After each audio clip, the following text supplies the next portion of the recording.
ಇವತ್ತಿ building ಖಾಲಿಯಾಗಿ ನಿಂತಿರ್ಬೋದು, ಆದ್ರೆ ಒಂದು ಟೈಮಲ್ಲಿ ಮೈಸೂರು ರಾಜ್ಯದ ಆಡಳಿತದ ಕೇಂದ್ರ ಹೃದಯ ಭಾಗನೇ ಈ ಬಿಲ್ಡಿಂಗ್ ಆಗಿತ್ತು.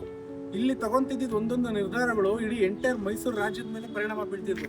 ಸೊ ಈ ಬಿಲ್ಡಿಂಗ್ ಕಥೆ ಏನು, ಇದ್ರೊಳಗೆ ಅಡಗಿರೋ ರಹಸ್ಯ ಏನು ತಿಳ್ಕೊಳ್ಳೋಣ ಬನ್ನಿ, ನಾನು ತೋರಿಸ್ತೀನಿ.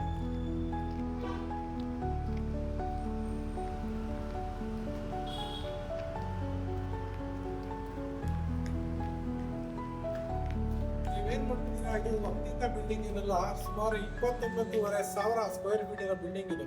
ಮೇಲ್ಗಡೆ ನೋಡ್ಬೋದು ನೀವು ಯಾವ ತರ ಆಗಿನ ಕಾಲದಲ್ಲೇ ಅವರು ಆರ್ಕಿಟೆಕ್ಚರ್ನ ಯೂಸ್ ಮಾಡಿಕೊಂಡು ಟೆಕ್ನಿಕ್ನ ಯೂಸ್ ಮಾಡ್ಕೊಂಡು ಇಂಜಿನಿಯರ್ಸ್ ಮಾಡಿದಾರೆ ಅಂತ ನೀವು ನೋಡ್ಬೋದು. ಕೆಳಗಡೆ ಎಲ್ಲ ನೋಡಿ, ಇವಾಗ ಹಾಕೋ ಟೈಲ್ಸ್ ಗ್ರಾನೈಟ್ ಎಲ್ಲ 3 ವರ್ಷ 4 ವರ್ಷಕ್ಕೆ ಕಿತ್ತೋಗ್ತವೆ. ಸಣ್ಣ ಒಂದು ಸುತ್ತಿಗೆ ಬಂದ್ರೆ ತಡ್ಕೊಳಲ್ಲ. ಇವೆಲ್ಲ ನೋಡಿ ಯಾವ ಕಾಲದಲ್ಲಿ ಹಾಕಿರೋದು, ಇದನ್ನ ಆರ್ಡರ್ ಕೂಡ ಮಾಡಿದಾರಲ್ಲ, ಪ್ರಚಾರ ಮಾಡಿದ್ದಾರೆ ಅಷ್ಟೇ. ಸುಮಾರು 130 ವರ್ಷ ಇತಿಹಾಸ ಇದೆ ಈ ಬಿಲ್ಡಿಂಗ್ಗೆ. ಈ ಬಿಲ್ಡಿಂಗ್ ಫೌಂಡೇಶನ್ ಬಂದು 1887 ಹಾಕಿದ್ರು, ಅಫಿಷಿಯಲ್ ಓಪನ್ ಆಗಿದ್ದು 1895. ಈ ಬಿಲ್ಡಿಂಗ್ ಪ್ರೈಸ್ ಎಷ್ಟು ಕನ್ಸ್ಟ್ರಕ್ಷನ್ ಕಾಸ್ಟ್ ಎಷ್ಟಾಗಿತ್ತು ಅಂತ ನೀವು ಕೇಳಿದ್ರೆ ಶಾಕ್ ಆಗ್ತದೆ. ಎಷ್ಟಿರ್ಬೋದು? ಸುಮಾರು 1,75,000 ಆಗಿನ ಕಾಲಮಾನಕ್ಕೆ ತಕ್ಕಂಗೆ ರೇಟು. ಅಷ್ಟು ದುಡ್ಡು 1,75,000 ಖರ್ಚು ಮಾಡಿ ಇಷ್ಟು ಬೃಹದಾಕಾರದ ಬಿಲ್ಡಿಂಗ್ ಸುಮಾರು 29,500 ಸ್ಕ್ವೇರ್ ಫೀಟ್ ಇದೆ. ಈ ಮೈಸೂರು DC ಆಫೀಸ್ ಬಂದು ಕಂಪ್ಲೀಟ್ ಇಂಡೋ ಸಾರ್ಸನಿಕ್ ಸ್ಟೈಲ್ ಅಲ್ಲಿ ಕಟ್ಟಿದ್ದಾರೆ. ಇದರಲ್ಲಿ ಎಷ್ಟು ರೂಮ್ ಇರ್ಬೋದು ಹೇಳೋ? 27 ರೂಮ್ಗಳಿದಾವೆ. ಮತ್ತೆ ದೊಡ್ಡ ದೊಡ್ಡ ವರಾಂಡ, ಗ್ರೌಂಡ್ ಫ್ಲೋರ್ ಮತ್ತೆ ಫಸ್ಟ್ ಫ್ಲೋರ್ 2 ಫ್ಲೋರ್ ಇದೆ.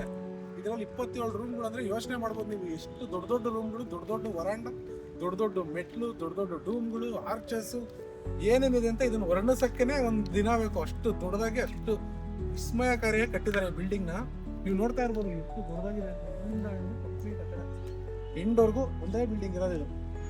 ಈ ಬಿಲ್ಡಿಂಗ್ದು one of the most interesting part ಇನ್ನೊಂದೇನಪ್ಪಾ ಅಂದ್ರೆ, ಮೈಸೂರು ರೆಪ್ರೆಸೆಂಟೇಟಿವ್ ಅಸೆಂಬ್ಲಿ ಅನ್ನೋದೇನಿದೆ ಅದು 1881ರಲ್ಲಿ ಸ್ಟಾರ್ಟ್ ಆಗುತ್ತೆ. ಅದಾದ ನಂತರ 1923ವರೆಗೂ ಇದರ ಅಧಿವೇಶನಗಳೇನೇನಿತ್ತು ಮೈಸೂರು ರೆಪ್ರೆಸೆಂಟೇಟಿವ್ ಅಸೆಂಬ್ಲಿದು 1923ವರೆಗೂ ಇಲ್ಲೇ ನಡೆಸ್ತಾರೆ. ಇದೊಂದು ವಿಶೇಷವಾದ ವಿಷಯ ಈ ಬಿಲ್ಡಿಂಗ್. ಅದಾದ ನಂತರ ಇದು DC ಆಫೀಸ್ ಆಗಿ ಕಾರ್ಯನಿರ್ವಹಣೆ ಸ್ಟಾರ್ಟ್ ಮಾಡುತ್ತೆ ಮೈಸೂರಲ್ಲಿ.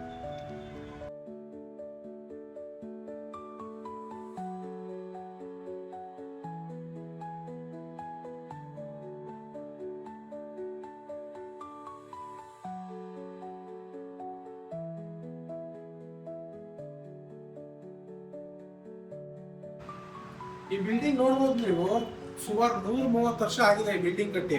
ಆದ್ರೂ ಈ ಗೋಡೆಗಳು ಮಾತ್ರ ಒಂದು ಚೂರು ಎಡ್ಜಸ್ ಏನಾಗಲಿ, ಎಷ್ಟು ಚೆನ್ನಾಗಿದೆ ಬಿಲ್ಡಿಂಗು. ಇವಾಗಿನ ಆಫೀಸ್ಗಳು ಇದಾವೆ ನಮ್ಮೂರಲ್ಲೆಲ್ಲ, ಮಳೆ ಬಂದ್ರೆ ಸೋಲ್ತಿದೆ, ಗಾಳಿ ಬಂದ್ರೆ ಅಲ್ಲಾಡ್ತಿದ್ದೆ ಶೀಟಗಳೆಲ್ಲ. ಈ ರೂಫಿಂಗ್ ನೋಡ್ಬೋದು, ಇದು ಕಂಪ್ಲೀಟ್ ವುಡ್ಡಲ್ಲಿ ಮಾಡಿದ್ದಾರೆ ಆಗಿನ ಕಾಲದಲ್ಲೇ. ಅವ್ರದ್ದೊಂದು ಮುಂದಾಲೋಚನೆ ಎಷ್ಟಿತ್ತು ಅಂದ್ರೆ 131 ವರ್ಷ ಈ ವರ್ಷ ಕರೆಕ್ಟ್ ಆಗಿ ಈ ಬಿಲ್ಡಿಂಗ್ ಓಪನ್ ಆಗಿದೆ. 131 ವರ್ಷ ಒಂದು ಪಿಲ್ಲರ್ಗಳಾಗಿ, ಒಂದು ಮೇಲ್ಗಡೆ ರೂಫಿಂಗ್ ಹಾಕಿರೋ ಉಡನ್ ಇದಾಗಿ ಬಿಲ್ಗಳು ಏನು ಒಂದು ಚೂರು ಅಲ್ಲಾಡಿಲ್ಲ. ಈ ಡೋರ್ ಎಷ್ಟು ಗಟ್ಟಿ ಇದೆ ಅಂದ್ರೆ ಬ್ಯಾಗ್ಗಳೆಲ್ಲ ಇವಾಗಿರೋ ಒಂದ್ಸತಿ ಹೊಡೆದ್ರೆ ಡೋರ್ ಚೌಕಟ್ಟು ನೋಡಿ ಎಷ್ಟು ಬಿಗಿಯಾಗಿದೆ, ಒಂದು ಚೂರು ಅಲ್ಲಾಡ್ತಾ ಇಲ್ಲ.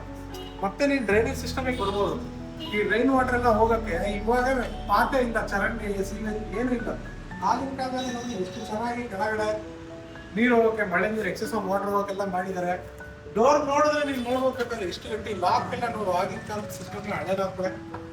ಸದ್ಯಕ್ಕೆ ಕ್ಲೋಸ್ ಆಗಿದೆ ಬಿಲ್ಡಿಂಗು, ಬಟ್ ಇದೆಲ್ಲ ಏನೇನು ಹಂಗೆ ಇತ್ತು ಹಂಗೆ ಬಿಟ್ಟು ಹೋಗಿದ್ದಾರೆ. ಸೊ 2023ರಿಂದ ಈ ಬಿಲ್ಡಿಂಗ್ ಹಿಂಗೆ ಖಾಲಿಯಾಗಿ ಬಿದ್ದಿತ್ತು. ಬಟ್ ನಮ್ಮ ಘನ ಸರ್ಕಾರ ಒಂದು ಸಕ್ಕತ್ತಾಗಿರೋ ಡಿಸಿಷನ್ ತಗೊಂಡಿದೆ, ಇದನ್ನ ಸ್ಟೇಟ್ ಲೆವೆಲ್ ಮ್ಯೂಸಿಯಂ ಮಾಡಬೇಕು ಅಂತ. ಸೊ ನೀವೇನು ನೋಡ್ತಿರ್ಬೋದು, ಈಗ ಅಲ್ಲೆಲ್ಲ ಸ್ಕಿಫೋಲ್ಡಿಂಗ್ ಹಾಕಿದ್ದಾರೆ ಡೂಮ್ ಹತ್ರ, ಎಲ್ಲ ರಿಸ್ಟೋರೇಷನ್ ಪ್ರೋಸೆಸ್ ನಡೀತಾ ಇದೆ. ಅಲ್ಲಿ ನಿಂತಿರೋ ಗಿಡ, ಗೆಂಟೆ, ಬಳ್ಳಿ ಅದನ್ನೆಲ್ಲ ಕಿತ್ತಾಕಿ ಅದು ಮುಂಚೆ ಹೇಗಿತ್ತು ಅದೇ ಸ್ಥಿತಿಲಿ ಮಾಡೋಣ ಅಂತ ಈಗ ರೀಸ್ಟೋರ್ ಮಾಡ್ತಾ ಇದ್ದಾರೆ ಬಿಲ್ಡಿಂಗ್ನ. So state level in upcoming ಡೇಸಲ್ಲಿ ಇದು ಸ್ಟೇಟ್ ಲೆವೆಲ್ ಮ್ಯೂಸಿಯಂ ಆಗುತ್ತೆ. ಬನ್ನಿ, ಮೈಸೂರಿಗೆ ಬಂದವರು ನಮ್ಮ ಈ ಮ್ಯೂಸಿಯಮ್ನು, ಫ್ಯೂಚರ್ ಮ್ಯೂಸಿಯಮ್ನು ವಿಸಿಟ್ ಮಾಡಿ, ಎಂಕರೇಜ್ ಮಾಡಿ. After independence eventually royal administration ಇಂದ DC ಆಫೀಸ್ ಆಗಿ ಈ ಬಿಲ್ಡಿಂಗ್ ಬದಲಾಗಿದೆ. ಸೊ ಅಂಟಿಲ್ 2023ವರೆಗೂ ಇದನ್ನ ಜಿಲ್ಲಾಧಿಕಾರಿಗಳ ಕಚೇರಿಯಾಗಿ ಯೂಸ್ ಮಾಡ್ಕೊಂಡಿದ್ದಾರೆ. ಈಗ ಸದ್ಯಕ್ಕೆ ಹೇಳಬೇಕು ಅಂದರೆ ಪ್ರೀ ವೆಡ್ಡಿಂಗ್ ಶೂಟ್ ಸ್ಪಾಟ್ ಆಗಿ ಸರ್ಕಾರದಲ್ಲಿ ಸ್ವಲ್ಪ ಪರ್ಮಿಷನ್ ಕೊಟ್ಟವ್ರೆ, ಒಂದು 7-8 ಗಂಟೆವರೆಗೂ ಶೂಟ್ ಮಾಡ್ಕೊಳ್ಳಿ ಅಂತ. ಸದ್ಯಕ್ಕೆ ಇದು ಶೂಟಿಂಗ್ ಸ್ಪಾಟ್ ಆಗಿದೆ ಮೈಸೂರಲ್ಲಿ. ನೀವು ಏನಾದ್ರು ಈ ಕಡೆ ಬಂದು ವಿಡಿಯೋ ಶೂಟ್ ಮಾಡ್ಕೊಂಡು ಹೋಗಿ, ಚೆನ್ನಾಗಿದೆ. 1,75,000 ಕೊಟ್ಟು ಖರ್ಚು ಮಾಡಿ ಕಟ್ಟಿದ್ದಾರೆ. 29,500 ಸ್ಕ್ವೇರ್ ಫೀಟ್ ಅಲ್ಲಿ. 20-30 ಮನೆ ಕಟ್ಟಕ್ಕೆ ತಡರಾಡ್ ಹೋಗ್ತೀವಿ ನಮ್ಮ ಲೈಫಲ್ಲಿ. ಇದೊಂದು ಬಿಲ್ಡಿಂಗಿಗೆ ಅವರು ಎಷ್ಟು ಈಗಿನ ಕಾಲದ ಲೆಕ್ಕ ನೋಡಿದ್ರೆ ಕೋಟ್ಯಾಂತರ ರೂಪಾಯಿ ಆಗ್ತದೆ. 19ನೇ ಶತಮಾನದಲ್ಲಿ ಕಟ್ಟಿರೋ ಬಿಲ್ಡಿಂಗು. ಬರೀ ನೀವು ಬಂದು ಒಂದು ಫೋಟೋ ವಿಡಿಯೋ ಏನಾದ್ರು ಮಾಡ್ಕೊಂಡು ಹೋದ್ರೆ ಮೈಸೂರು ಇತಿಹಾಸ ನೆನಪಲ್ಲಿರಲಿ ಎಲ್ಲರಿಗೂ.